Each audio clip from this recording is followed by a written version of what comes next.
6,795 और उसके साथ साथ 20,000 लोग ऐसे थे जिनके पास ना तो कागज थे, ना उनके पास कब्जा था, और पूर्व की सरकारों ने उनको सजावाग दिखा दिया कि आपका यहाँ प्लाट है। वो चक्कर काट रहे थे, चक्कर काट करके थक करके घर में बैठ गए थे। परंतु हमने निर्णय किया, एक भी व्यक्ति जिसका 100 गज का प्लाट है वो उसको कागज भी मिलेंगे, उसको कब्जा भी मिलेगा। और हमने पिछले दिनों वो कब्जा भी दिया है और वो 100 गज का प्लाट दिया है, उसके कागज भी दिए। ये हमने सोनीपत के अंदर जो लोग लंबे समय से घूम रहे थे, उन लोगों को हमने पूरे हरियाणा प्रदेश में, जैसे आज भी हम अलग अलग स्थानों से जुड़े हुए हैं, उस दिन भी हरियाणा के अलग अलग जिलों से जुड़े हुए थे। हमारी सरकार का ये ध्येय है कि गरीब व्यक्ति के जीवन को सरल करना, उसको मजबूत करना, वह भी अपने परिवार को आगे बढ़ा सके, अपने बच्चों को अच्छी शिक्षा दे सके। ये ध्येय अगर किसी सरकार का है, ये नरेंद्र मोदी और डबल इंजन सरकार का है, और उसको लेकर के हम काम कर रहे हैं। मैंने उस दिन एक और घोषणा की थी, सोनीपत से ही की थी। मैंने कहा था कि जिन गांव के अंदर अगर जमीन नहीं है और वो प्लाट लेना चाहते हैं, ऐसे हमारे लोग हैं जिनको 100 गज के प्लाट की आवश्यकता है, तो हमने परंतु इसकी रचना योजना बनाई।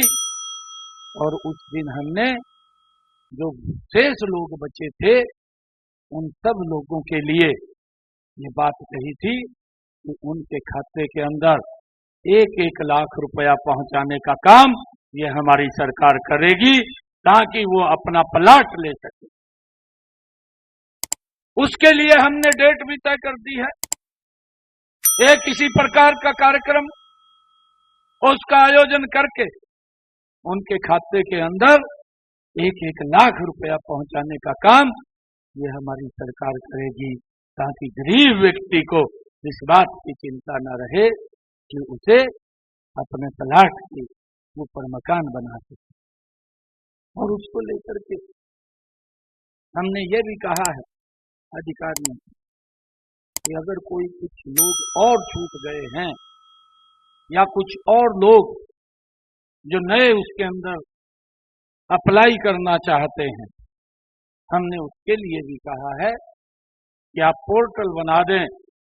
अगर कोई बेनिफिशियरी है, कोई लाभ लेना चाहता है, तो उसके अंदर अप्लाई करेगा, हमारी सरकार उस तक लाभ पहुंचाने का काम वो निरंतर जारी रखे।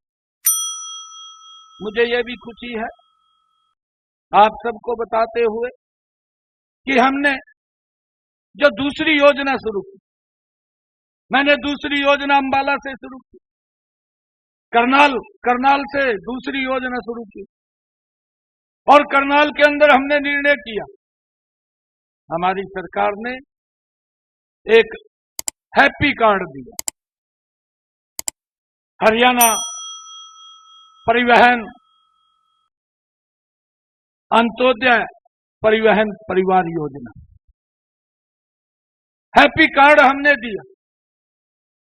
और उसका ध्येय यह था कि जिस परिवार की इनकम 1 लाख रुपए से कम है, उसने बाजार में भी जाना है, उसने कहीं रिश्तेदारी में भी जाना है, उसने कहीं अपने रिश्तेदारी में शादी में भी जाना है, उसने कहीं दवाई लेने के लिए भी जाना है। उस हैप्पी कार्ड के माध्यम से हमने ये निर्णय किया कि जिन परिवारों की आय 1 लाख रुपए से कम है, ऐसे परिवारों को हमने ये कार्ड दिया और ऐसे ये परिवार हरियाणा प्रदेश के अंदर 23 लाख परिवार थे जिनको हमने 83 लाख लोगों को ये कार्ड देने का काम किया। लगातार हमारी सरकार उन तक ये कार्ड पहुंचाने का काम कर रही है और ये निर्णय हमारी सरकार ने लिया कि वो व्यक्ति उस कार्ड के ऊपर 1 साल के अंदर 1000 किलोमीटर तक फ्री में यात्रा कर सकेगा, उसको कोई भी पैसा किराए के लिए नहीं लगेगा। ये सुविधा ये हमारी सरकार ने ये जब दूसरी योजना मैंने शुरू की है ये उसके गरीब लोगों के लिए देने का काम किया। मित्रों, साथियों, हमने तीसरा योजना जो शुरू की है, हमने तीसरी योजना ये शुरू की है जब आदरणीय प्रधानमंत्री नरेंद्र मोदी जी ने 22 जनवरी को जब अयोध्या के अंदर भगवान श्री राम के भव्य और दिव्य प्राण प्रतिष्ठा के कार्यक्रम में थे तो आदरणीय नरेंद्र मोदी जी ने संकल्प लिया था, उन्होंने कहा था कि मेरी सरकार गरीब लोगों के छत के ऊपर रूफटॉप सोलर लगाने का काम करेगी।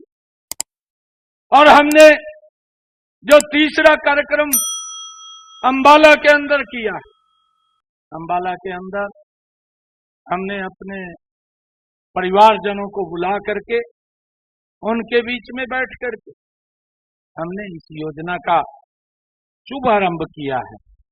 प्रधानमंत्री सोलर हर घर मुफ्त बिजली योजना, इस योजना का शुभारंभ किया है। 2 किलोवाट का सोलर पैनल लगेगा और उसके लिए हमने उसको ऑनलाइन खोल दिया है कि जिन परिवारों की आय 1,80,000 रुपए से कम है वो परिवार उसमें एंटर कर सकता है, उस योजना का लाभ ले सकता है। और हमने उस योजना के माध्यम से हमारी सरकार ने निर्णय किया कि जो उस सोलर पैनल के ऊपर खर्चा आएगा वो खर्चा 1,10,000 रुपए का आएगा। और हमारी सरकार ने निर्णय किया कि 60,000 रुपया नरेंद्र मोदी देगा, 50,000 रुपया मैं दूंगा। किसी भी व्यक्ति को कोई पैसा नहीं लगेगा और उसके घर के ऊपर वो सोलर पैनल लग जाएगा। और जो हमने कहा है, जो ये योजना बनी है कि उसका बिजली का बिल वो 0 हो जाएगा, उसका कोई बिजली का बिल नहीं आएगा। और जितनी बिजली बचेगी उसको सरकार खरीदेगी और उस बिजली का पैसा भी उस परिवार को मिलेगा, उस व्यक्ति को मिलेगा।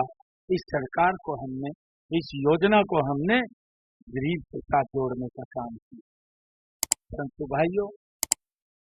भाइयों मुझे ये बताते हुए भी, क्योंकि आज मैं ऐसी भूमि के ऊपर हूं, ये रोहतक की ऐतिहासिक भूमि है और इस भूमि के ऊपर मेरा बचपन भी बीता है। मैं लंबे समय तक यहाँ पर रहा हूं, इस भूमि के ऊपर रहा हूं, क्योंकि मनीष जी और हमारे सभी बहुत ही वरिष्ठ नेता हैं, ये जानते हैं। परंतु मैं आपको बताना चाहता हूं कि यहाँ के सरकार के एक मुखिया थे और वो मुखिया बोलते थे, ये कहते थे, जनसभाओं में कहते थे कि आप हमें वोट दें, हम 24 घंटे बिजली देंगे। इस बात का दुष्प्रचार करते थे, वोट ले जाते थे और वोट लेकर के लोगों के हालात के ऊपर छोड़ देते थे। 4 घंटे भी बिजली नहीं मिलती थी और लोग त्राही करते रहते थे। फिर उनका एक सहयोगी दल भी था, एक सहयोगी दल था, वो इस प्रकार की बयानबाजी करता रहता था, मुझे कहते हुए ये कोई गुरेज नहीं है। यहाँ के जो मुखिया थे कांग्रेस के, लगातार 10 वर्ष तक मुख्यमंत्री रहे भूपेंद्र सिंह हुड्डा, लोगों को बरगला करके उनका वोट बटोरने का काम करते रहे। और जो 100 गज के प्लाट थे वो भी समस्या इन्हीं की पैदा की हुई है। परंतु हमने निर्णय किया कि गरीब के जीवन को सरल करने का काम ये मेरी सरकार करेगी, और हमने उनको कागज भी दिए और उनको कब्जा भी देने का काम ये हमारी सरकार ने किया।